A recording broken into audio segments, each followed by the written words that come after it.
তুই আমার 1 মাস নামাজ পড়ে দেখা, আমি তোর টাকা দিবানে। ঠিক আছে ভাই, আমি 1 মাস নামাজ পড়ে আমি তোমার সামনে আসবো, সেদিন টাকা দেয়া লাগবে, মনে রেখো, গেলাম। আল্লাহ তুমি আর ভাইকে হিদায়াত দান করো, ভালো পথে ফিরিয়ে আনা তৌফিক দান করো, আমিন।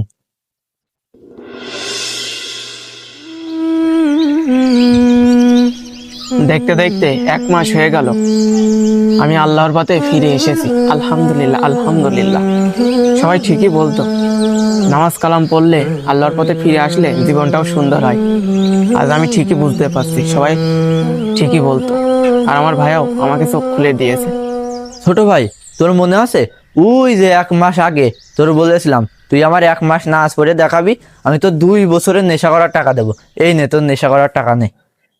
না ভাইয়া, আমার নেশা করা টাকা লাগবে না, তোমার টাকা তোমার কাছেই রাখো। কেন টাকা নিবি না কেন? আমি তোর কথা দিয়েছিলাম তুই আমার 1 মাস নামাজ পড়ে দেখাবি, আমি তো 2 বছরের নেশা করার টাকা দেবো। এখন টাকাটা রাখ। না ভাইয়া, আমার টাকা লাগবে না, তোমার টাকা তোমার কাছেই রাখো।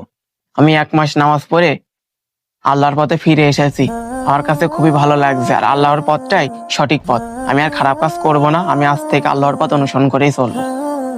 আলহামদুলিল্লাহ, আল্লাহ তোর হিদায়াত দান করেছে। জি ভাইয়া, আমি আজ থেকে নিজের ঈমান আমলকে ঠিক রেখে চলাফেরাই করব।